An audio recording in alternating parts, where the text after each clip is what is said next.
Today's episode of Voiced is from Tifu by Greg Rory and is about a wild night that spirals into chaos, leaving him questioning more than just his choices. Was he really the homewrecker, or was there something deeper at play?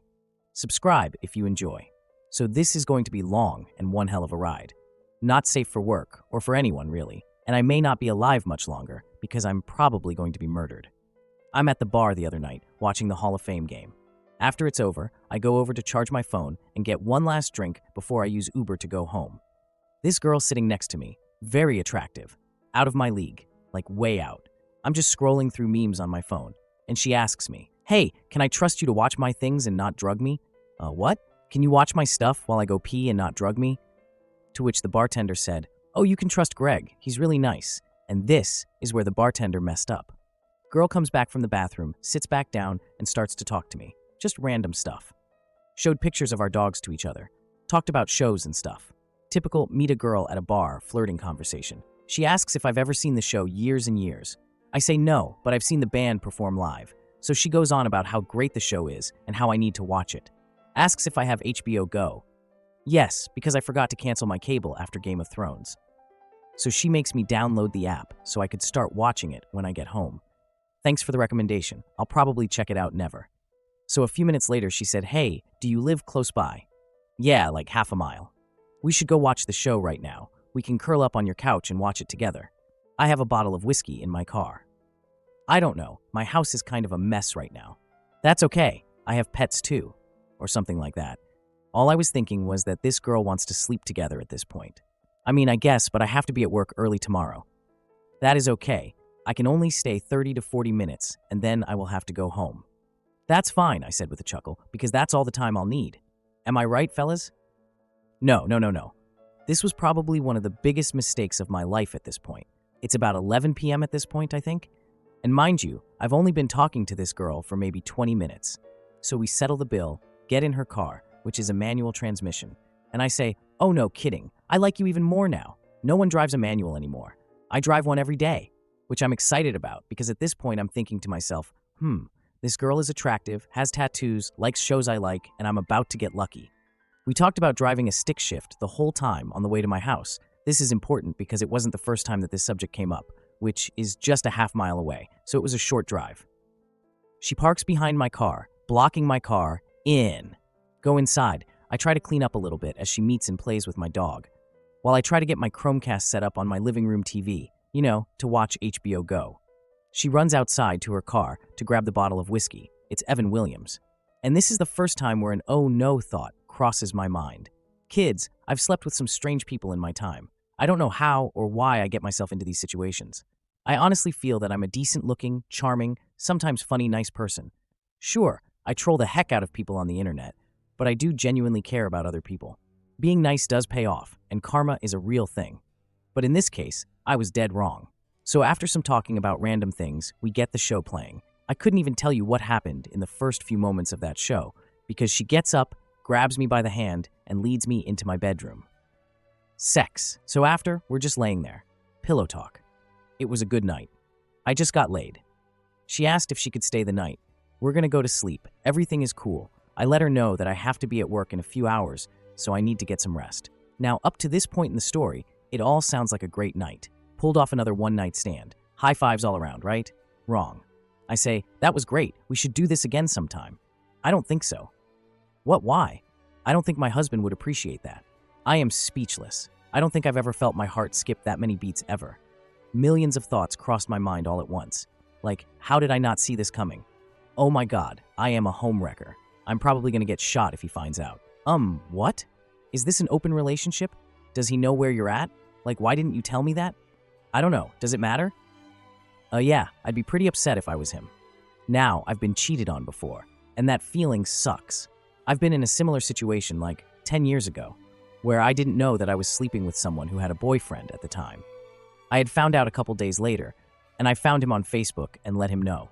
He thanked me and didn't get mad at me at all. Cheating is the worst thing ever. So this is where things start to hit the fan. I don't remember the exact conversation, but it went something like this. Her: "We're getting separated soon." Me: "Well, you're still married to him." "Yeah, but that's okay." "How is that okay?" "He's been abusive." There's a slight pause, then she starts crying. So this is where the sober me starts to kick in. This girl is struggling. She's in a bad spot, and no one should ever lay a finger on a woman. And now I'm trying to empathize with this troubled Evan Williams drinking woman. Like, I legit felt bad from all the stuff that she was telling me. Cue the panic attack. She starts going nuts, ripping posters off my wall, running around my house butt naked, knocking stuff over, basically trashing my house. She asks me to get her medicine out of her purse, which I do. She takes it and calms down for the most part. Now this is like 2 or 3 a.m. now. I tell her that we need to go to sleep because I have to work in the morning. She tells me, "Was right, you are a really great guy." By the way, Evan Williams isn't that bad when you're slightly inebriated and you just had sex with a crazy woman. We finally get to sleep around 4, maybe. I wake up late. She wants round 3. And who doesn't like morning sex? I'm still kind of drunk at this point and could not care less, so I went along with it. Anyways, I need to leave for work, but her car is blocking mine. I tell her that she needs to move hers, but she can't because she didn't know where her clothes were, and told me I couldn't move it because I didn't know how to drive it. This is the 3rd time we've had this conversation. I drive a stick every day. I can move your car. I move her car. I leave for work, and I just let her stay at my house. I let her stay because 1, the stuff that she told me about her husband is pretty crazy. 2, I was already running late, and she'll probably leave before I get home. A couple of hours into my shift, she stops responding to my texts. I get concerned because I'm starting to sober up and piece everything together. I came to the conclusion that I should find the husband on Facebook and message him, letting him know what happened. But I see that she had already messaged him from my Facebook account. My computer was still logged into Facebook when I left, and I didn't think to log out or shut it off or anything. I tell my boss about everything that has happened up until this point. He lets me go home. When I get home, I find her still naked in my bed. I get her friend to get her an Uber, and I leave. Oh, also had sex one more time, because I figured, why not? Go back to work, thinking everything is over. That's the end of that. Wrong again. I get home from work to find her on my couch wearing one of my shirts. And only that shirt, like private parts all out and everything. This girl is afraid to go home, which I'm worried about at this point, because I want her to go somewhere safe. She's refusing to reach out to any friends and whatnot. Oh yes, she had me find her phone, which had 40-something messages and 28 missed calls from her husband, and several others from other people. She hands me $20 to order a pizza, and after we eat the pizza, she'd Uber home. Sure thing. I ordered the pizza, and she wanted one last round of the sex before the pizza got there. I kid you not, I'm sitting on one end of the couch, her on the other, and she just opens her legs and says, "Make it quick." This woman has already hit and kicked me, trashed my house, and I'm just ready for her to leave. Sex. After, we're just sitting there, and she starts crying again, asking to go home. And I'm like, "I'll get you an Uber home, but you have to put pants on." No. What do you mean no? You can't get in an Uber with your private parts exposed. No. So I gather up all of her belongings and clothes and try to help her get dressed, to which she refused to allow me to do. Most guys will agree, one of the hottest things ever. That arch thing that women do when you're pulling their panties off is an amazing feeling. I had the same feeling when I got her panties on. Pizza arrives, I go outside, sign for the pizza and stuff. Come back inside, panties are off again. Gosh darn it. We never even opened the pizza box. She's saying that she wants to go home but is refusing to get dressed. I'm starting to panic myself because I don't know how I got myself into this situation. But I am me. She eventually hands me her phone with the conversation that she's having with her husband. And I read through the conversation. It's her sending multiple texts saying, "I'm so sorry, babe. I don't know where I'm at. Come get me." And him saying, "Nope, sorry. This is on you. And call 911.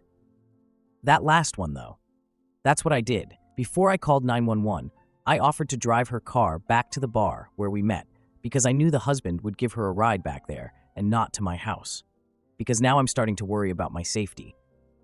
I don't want the husband to show up on my porch with a shotgun. But then again, she states that, "You don't know how to drive my car," with it being a stick shift and all, even though this is the 4th or 5th time this was brought up in conversation. I told them that I have an intoxicated woman in my house who is refusing to leave, even though she wants to leave, etc. I tried to call our one mutual friend, the bartender from the previous night, but she did not answer. The approximately 20 minutes before the police arrived were the most awkward of my life. This girl was drunk and crying, trying to convince me to go for yet another round. At this point, my genital area is in pain. I told her, "You need to get dressed. You're going to be going home." Finally got her panties back on. I didn't tell her that I had called the cops. I told her that the Uber was coming and was trying to get her to put her pants on. Cops show up, I go outside, explain the situation, was kind of freaking out, but I kept my calm. I told them that I was concerned about her safety because of all the stuff that she told me about her husband, but they can't force her to go anywhere she didn't want to. She wanted to go home.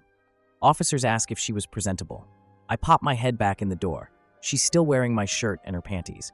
So I'm like, I guess? And then I let them in. She yells, "Are you serious? You called the cops?" Yes, you didn't want to leave, even though you said you did. Plus your husband said to call 911, so that's what I did.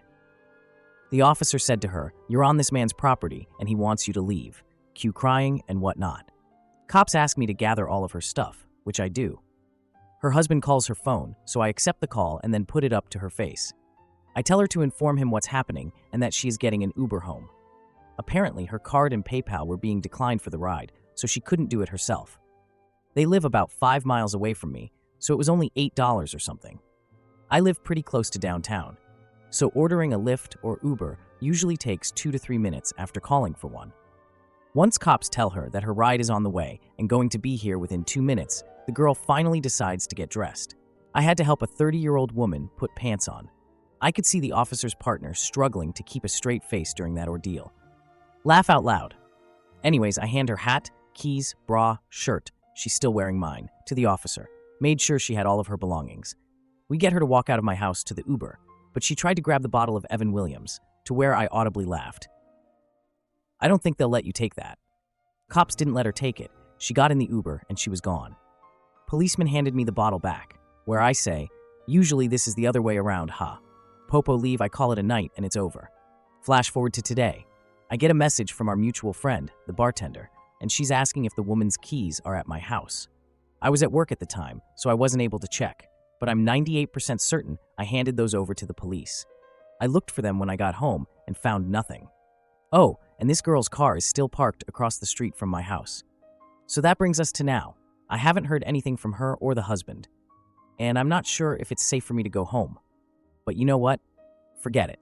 I'm glad I could share this story with you all. There might be more to come, but you'll probably have to read about it in my obituary. The moral of the story is, drug every girl that asks you not to drug them at a bar. Just kidding, don't do that. And don't stick your penis in crazy.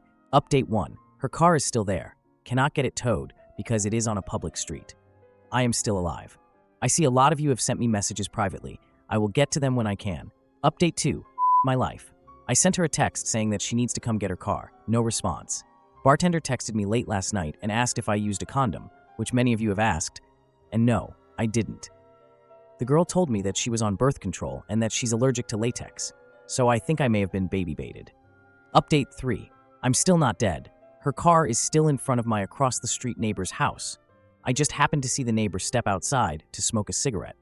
So I walked across the street to tell her about the circumstances of getting that car towed since it's in front of their house. This woman is only wearing a bra and either boy shorts or short shorts, and she's most likely high on methamphetamine. Because when I asked her, "Hey, do you want to get this car that's in front of your house towed?" she said, "No, heh." I'm like, "Yeah, I'll talk to you tomorrow." Just what the heck. I've been texting a mutual friend of the couple. Apparently, the husband is a really good guy, and this has probably happened before. I'm in the works of a Today I Fucked Up update, but I'll need time for editing screenshots and stuff. I'd like to protect the privacy of those involved, but I'm just too lazy to do it right now. Talk about a wild ride. Just when you think it's going to be a fun night, bam, you end up in a whole drama episode. Who knew meeting someone at a bar could lead to what sounds like a movie plot twist? It's crazy how one impulsive decision spiraled into a chaotic series of events, complete with a potential home invasion situation. The lesson here is crystal clear, folks. Sometimes the hottest dates come with the hottest messes. What do you all think? Is there ever a right time to jump into a situation like this, or is it just a recipe for disaster? Let's hear your thoughts in the comments. Thank you for listening to today's episode of Voiced. If you enjoy daily high-quality stories, please like and subscribe to show your support.